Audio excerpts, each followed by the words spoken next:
आज हम लोग कवर करेंगे मैट्रिक्स में पूछे जाने वाले साइंस के most important previous year question.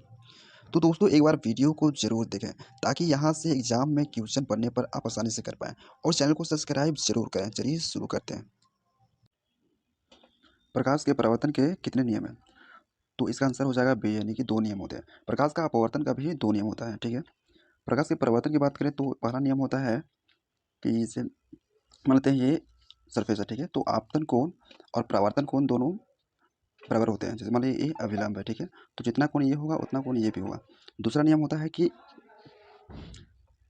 आपतित किरण, परावर्तित किरण और अभिलंब तीनों एक ही प्लेन में होते हैं। Next question.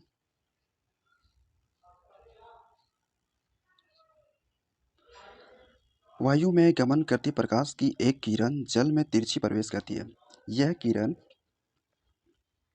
तो इसका आंसर हो जाएगा अभिलंब की ओर झुकेगी, यानी कि ए ऑप्शन। क्योंकि दोस्तों जब भी जैसे मान लीजिए कोई प्रकाश है वह विरल माध्यम से सघन माध्यम में प्रवेश करती है तो वह अभिलंब की ओर झुकती है। जैसे देखिए मान लेते हैं मिड पॉइंट है, ये है विरल माध्यम यानी कि वायु, ठीक है। और ये है आपका सघन माध्यम जल, ठीक है। ये है आपका अभिलंब। मान लीजिए इधर से प्रकाश अगर आती है तो यह विरल माध्यम से सघन माध्यम में प्रवेश करेगी तो इसको जाना चाहिए ऐसे, लेकिन यह थोड़ा अभिलंब की ओर झुक जाती है, यानी कि इधर मुड़ जाता है। Next question. निम्नलिखित में किस लेंस को अपसारी लेंस कहते हैं? अवतल लेंस को अभिसारी अपसारी लेंस बोलते हैं, लेकिन अभिसारी लेंस बोलते हैं उत्तल लेंस को। अब बाई फोकल लेंस हम लोग उस लेंस को बोलते हैं जिसमें उत्तल लेंस और अवतल लेंस दोनों का प्रयोग किया होता है, ठीक है।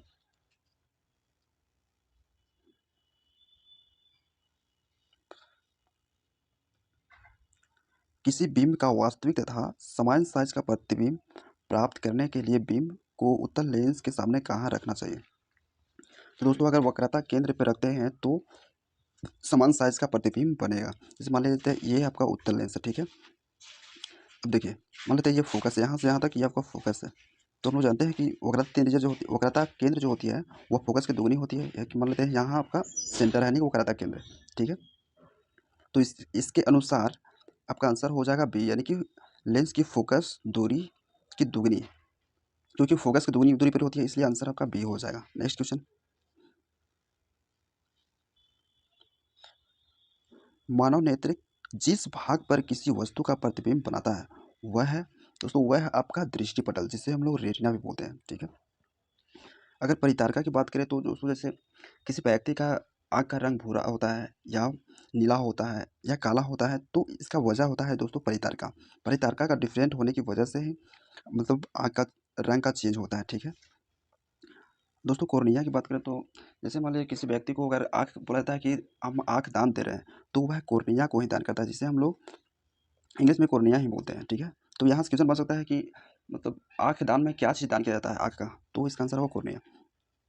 और पुतली जिसे हम लोग पीपुल्स बोलते हैं, तो दोस्तों यह जो है प्रकाश को, यानी कि सूर्य के प्रकाश या किसी भी प्रकाश को कंट्रोल करने में मदद करता है आपका पीपुल्स। तो यहाँ से क्वेश्चन बन सकता है कि हमारे आँख का कौन सा पार्ट है जो कि प्रकाश को कंट्रोल करता है, तो आपका आंसर होगा पुतली या पीपुल्स, ठीक है। Next question. किसी माध्यम के अपवर्तनांक म्यू का मान होता है, तो इसका होता है साइन आई बटा साइन आर, यानी कि ये ऑप्शन इसका सही है। किसी लेंस के आवर्धन का एसआई मात्रक निम्नलिखित में कौन है? दोस्तों लेंस के आवर्धन का फॉर्मूला होता है वी बाई यू, ठीक है। जिसका तो इसका भी मीटर में हो जाएगा एसआई मात्रक, इसका भी मीटर में हो जाएगा, ठीक है। तो यानी मीटर से मीटर कट जाएगा तो इसका कोई मात्रक नहीं होगा, यानी कि मात्रक विहीन होते हैं। तारे का टिमटिमाना प्रकाश के किस घटना को दर्शाता है? दोस्तों तारे का टिमटिमाना प्रकाश के अपवर्तन के कारण होते हैं, यानी कि बी ऑप्शन सही है, ठीक है। और सूर्योदय के पहले और सूर्यास्त के बाद भी सूर्य का दिखाई देना यह भी प्रकाश के अपवर्तन के कारण ही होता है, ठीक है। और प्रकाश के प्रकीर्णन की बात करें तो आकाश का नीला दिखाई देना ये भी प्रकाश के प्रकीर्णन के कारण ही होता है, ठीक है।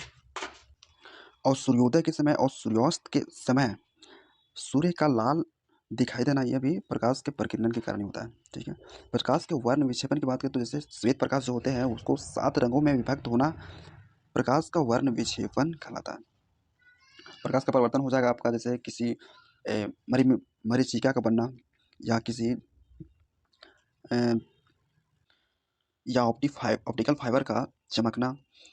आपको जैसे देखिए गर्म प्रदेशों में गर्मी के मौसम में दूर कहीं जल का आभास होना, ये सारे भी प्रकाश के परावर्तन के उदाहरण है। नेक्स्ट क्वेश्चन, किसी चालक का प्रतिरोध निम्नलिखित में से किस पर निर्भर करता है? दोस्तों चालक के प्रतिरोध के लिए एक फार्मूला होता है, जैसे R बराबर रो इंटू एल बाई ए, जहाँ आर जो है यह चालक का प्रतिरोध होता है, और ये रो जो है यह शो करता है चालक का प्रकृति का, यानी कि किस चीज़ का है, और ये हो गया एल मतलब चालक की लंबाई, और ए आपका चालक का जो क्षेत्रफल है उसको दर्शाता है। तो यहाँ से देख सकते हैं यह चाल अति लंबाई पर भी डिपेंड कर रहा है, क्षेत्रफल पर भी डिपेंड कर रहा है, और इस चालक की प्रतिकृति पर भी प्रतिरोध डिपेंड कर रहा है। तो इसलिए इसका आंसर हो जाएगा डी। ठीक है,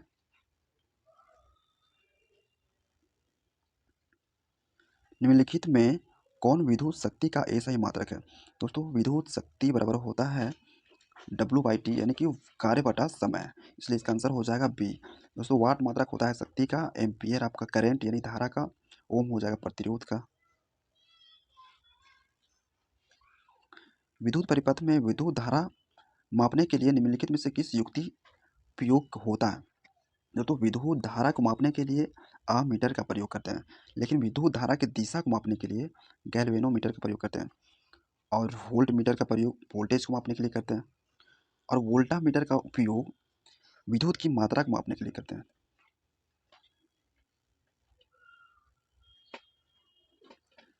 फ्यूज तार के लिए निम्नलिखित में से कौन सा कथन सत्य है? दोस्तों फ्यूज तार के लिए प्रतिरोध जो होती है वह हाई होती है, ठीक है, और इसका गलनांक जो होती है वह निम्न होती है। तो देख लीजिए इसके ऑप्शन के अनुसार आपका दिया हुआ प्रतिरोध अधिक और गलनांक कम, यानी कि सी ऑप्शन सही हो जाएगा। निम्नलिखित पदार्थों में कौन चुंबकीय पदार्थ नहीं है? दोस्तों लोहा भी चुंबकीय पदार्थ है, निकेल भी, पित्तल भी, नहीं नहीं सॉरी, पित्तल आपका चुंबकीय पदार्थ नहीं, यानी कि ऑप्शन सी इसका सही हो जाएगा। बाकी लोहा, निकेल, कोबाल्ट आपका चुंबकीय पदार्थ है। किसी विद्युत धारावाही सीधी लंबी प्रणाली का के भीतर चुंबकीय क्षेत्र का मान क्या होगा? दोस्तों जब किसी मान लिया जाइए आपका प्रणाली, ठीक है, अगर इससे धारा प्रवाहित होती है तो इसके अंदर चुंबकीय क्षेत्र रेखाएं जो होती है वह एक दूसरे के समांतर होते हैं, ठीक है, इसको समझिए, थोड़ा बड़ा बनाते हैं। चुंबकीय क्षेत्र रेखाएं एक दूसरे के समांतर होती हैं, ठीक है, ये समांतर रेखाएं यह इंडिकेट करती है कि प्रणाली के भीतर विद्युत क्षेत्र चुंबकीय क्षेत्र जो होते हैं वह समान होते हैं, हर जगह समान होते हैं। लेकिन अगर क्वेश्चन में पूछा जाए कि चुंबकीय क्षेत्र का मान प्रणाली के किस पार्ट पर होगा, कहाँ पे होगा ज़्यादा, यहाँ होगा, यहाँ होगा, कहाँ होगा, तो इसका आंसर होगा एंड पॉइंट, यानी कि यहाँ पे चुंबकीय क्षेत्र का मान ज़्यादा होगा और यहाँ पे ज़्यादा होगा। लेकिन अगर पूछा जाए कि प्रणाली से विद्युत धारा प्रवाहित करने पर चुंबकीय क्षेत्र का मान प्रणाली के बाहर कितना होगा, तो चुंबकीय क्षेत्र के मान बाहर जो होते हैं वह डिफरेंट डिफरेंट होते हैं, यानी कि असमान होते हैं, ठीक है। तो इस क्वेश्चन का आंसर हो जाएगा डी, यानी कि प्रणाली के भीतर सभी बिंदुओं पर समान होते हैं विद्युत चुंबकीय क्षेत्र, ठीक है। विद्युत धारा के चुंबकीय प्रभाव की खोज किसने किया था?